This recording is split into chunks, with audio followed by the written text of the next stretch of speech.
Welcome to the Community Disaster Loan Program overview. What is the Community Disaster Loan Program? This program provides local governments direct loans after being impacted by a major disaster declaration. To be eligible for this loan, you must show substantial loss in revenues caused by the disaster that impact the levels or categories of services that you provide to your community. And you must demonstrate need for financial federal assistance. The Community Disaster Loan Program is authorized by Stafford Act to give loans to local governments after a major disaster declaration who can demonstrate a need for federal assistance to perform its governmental functions. The CDL regulations can be found in 44 Code of Federal Regulations, Subpart K, Sections 206, 360 through 206, 367. The terms of the loan. FEMA can sign a CDL up until the end of the fiscal year following the disaster. This is determined by the incident period end date and the fiscal year that each local government follows.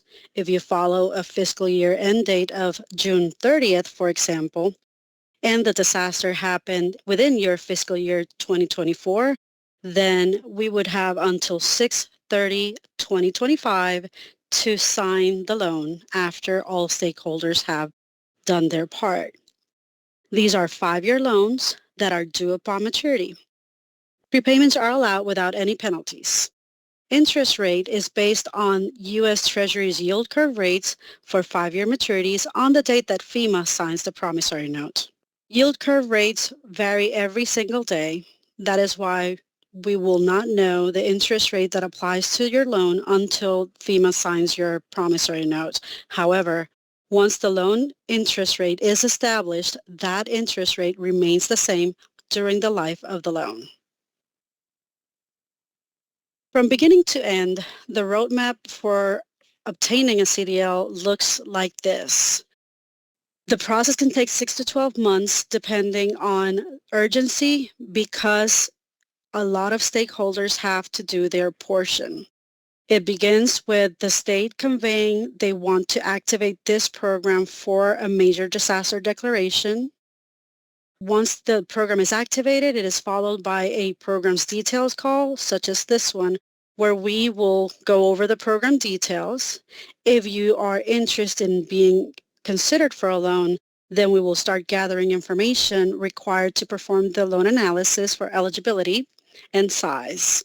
Then FEMA CDL analysts will perform the analysis with the information that you provide us. And if we agree on the numbers, then a formal loan application packet or forms are provided to you via email. It is at that point that we begin the formal application process. Up until this point, you could go into the eligibility assessment without any commitments, without any obligation to go into the loan. Once we give you the results, you can make that determination on whether or not you want to pursue this loan. Once the formal process begins, it has usually taken between 2 to 3 months because there are several steps that have to take place. As a local government, you must go to your governing body to sign a resolution where the highest ranking member of your local government is authorized to go into the loan. This could be at the next session or an extraordinary session if urgency is present. If the state decides to co-sign the loan, the collateral security agreement does not apply. However, most states do not co-sign loans. The collateral security agreement is a pledge of future revenues as collateral for the loan. This form contains the language authorized by our legal team that pledges future revenues. No other collateral is acceptable. If the state co-signs at that point, the packet goes to the state and they co-sign as well as issue a recommendation from the governor's authorized representative. This recommendation tells FEMA that they agree with your application and FEMA processing of this request. At that point, the FEMA regional office will get the regional administrator's recommendation on whether or not to process this loan. Then the packet arrives at FEMA headquarters where the loan is signed. This process, with all stakeholders' blessing, should get to FEMA no later than a month before the end deadline that we mentioned earlier. So if the deadline is 6/30 of 2025, we need the packet to arrive at FEMA no later than May of 2025 so that we have enough time to process for signatures and establishing the loan account. Let's talk about what you can use the money for. The CDL funds are intended to cover operating expenses of a local government. What did your local government use in this form of operating costs? We can include things as payroll, office supplies, utility bills, anything that is operating in nature, including also insurance. Or to expand functions to meet the disaster-related demand. If the disaster cause increased demand for your services, that's also an eligible use of the CDL funds. You will have the year of the disaster and the following 3 fiscal years to draw on your loan. So the recommendation is that you plan accordingly, that you decide how much you will need every month during the next 3 to 4 years, the year of the disaster and the next 3, and that's how long you have to draw on these loans. The money cannot be used for capital improvement, it cannot be used to restore or repair damaged facilities, and it cannot be used for non-federal cost share or debt service. These are the uses that are not allowed under the CDL program. Let's talk about how you become eligible for a loan. Loan eligibility is based on the showing that the disaster caused a greater than 5% revenue loss either in the year of the disaster or the year immediately following. Note that whenever we're doing this analysis, we're netting to operating expenses. So we will look at anything that's debt service, anything that's capital, anything that is one time and pull that out because that does not show the condition for you to continue to operate. We're going to look at revenues that are recurring and operating in nature to determine what your revenue sources are going to be or revenue amounts are going to be for the year of the disaster and the following year. If either of those years show a greater than 5% revenue loss, then you have qualified for the loan, and we then go on to figuring out how much of a loan we can provide. How we do this is we look at the 3 years prior to the disaster. Audited financial statements are preferred. If you don't have audited, we can take whatever you have at hand available at that moment for a loan application. So we will look at the 3 years prior to the disaster, audited financials. We will look at the adopted budget for the year of the disaster, and we will find the trend in those years. We will project that trend forward for the next 3 years, so that gives us a picture of where your finances were before the disaster happened. We will look at that 7-year period as the baseline. Then we will ask you to provide us with the projected revenue losses as a result of the disaster and determine for the fiscal year of the disaster and the next 3 years, what is your best guess of what the disaster did to your revenues? With that in mind, we have answered the first bullet. What are the projected losses for 4 years? Then the other alternative would be 25% of the net operating expenditures in the budget of the fiscal year of the disaster, or a maximum of $5 million. Our regulations require that we use the lesser of these 3 bullets. So normally, 98% of the cases, 25% of the operating expenditures in the budget for the year of the disaster is the limiting factor for a loan. If you have a budget that's greater than $20 million, then you know that the easiest limitation would be the $5 million, and maybe that's what you qualify for, as long as the projected losses support that amount. How does the process work from beginning to end?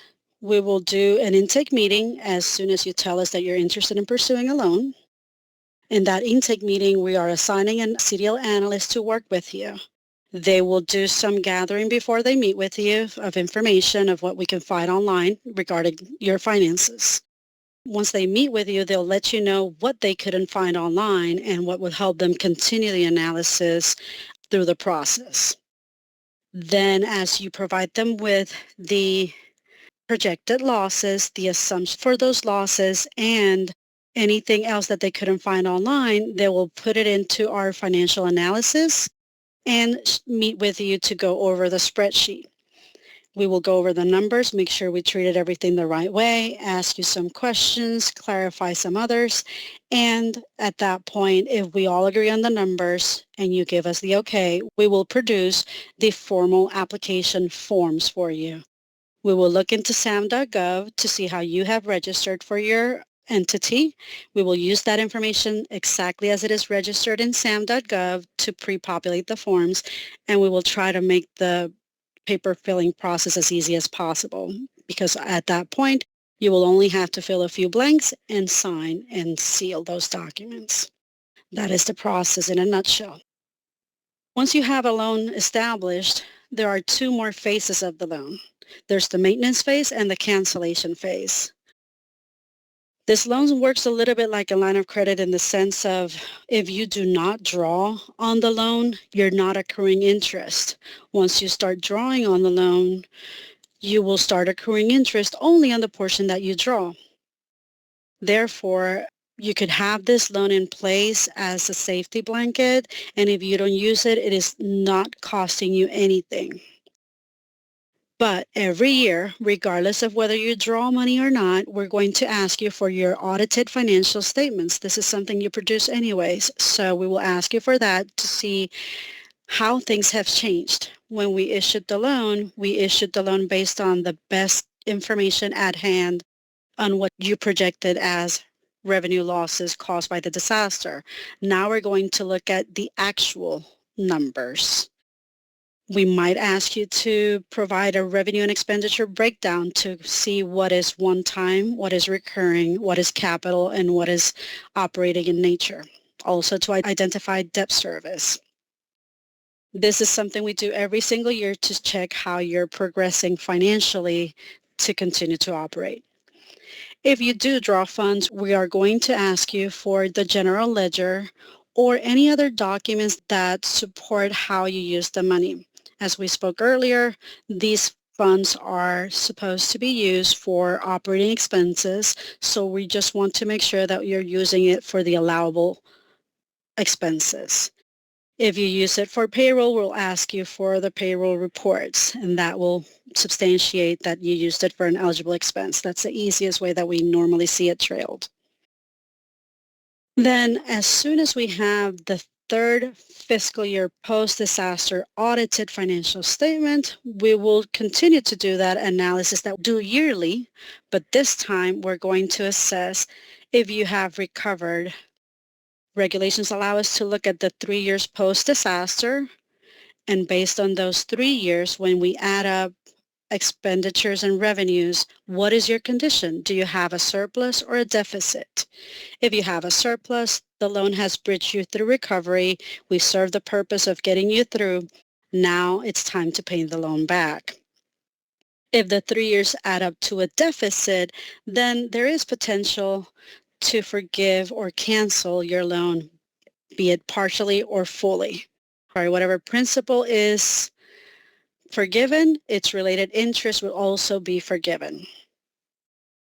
If you're interested in being considered for a loan, please reach out to us. This is my email and the inbox email for reaching out to us. Thank you for listening to us. Now we have some closing information for you. To report corruption, waste, fraud, abuse, mismanagement, and/or misconduct, contact the Department of Homeland Security, Office of Inspector General, by phone at 1-800-323-8603 or via the mailing address listed on the screen now. Procurement requirements are among the most complicated parts of the PA grant process, and noncompliance can result in de-obligation of funding. Please make sure that you are following FEMA's procurement guidance for recipients and subrecipients. Federal requirements for procurement and contracting are described in 2 CFR Part 200. The Procurement Disaster Assistance Team, or PDAT, offers some training and tools on their website at www.fema.gov/grants/procurement.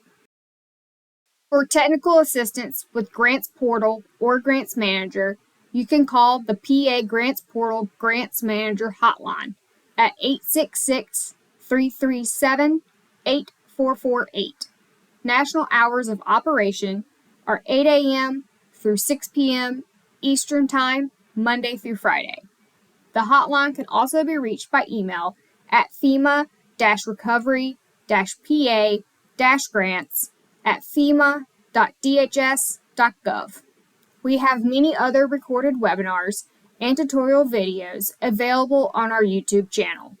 You can find them by searching for FEMA Grants Portal on YouTube or by navigating to the Support Center in Grants Portal or Grants Manager. Thank you for watching.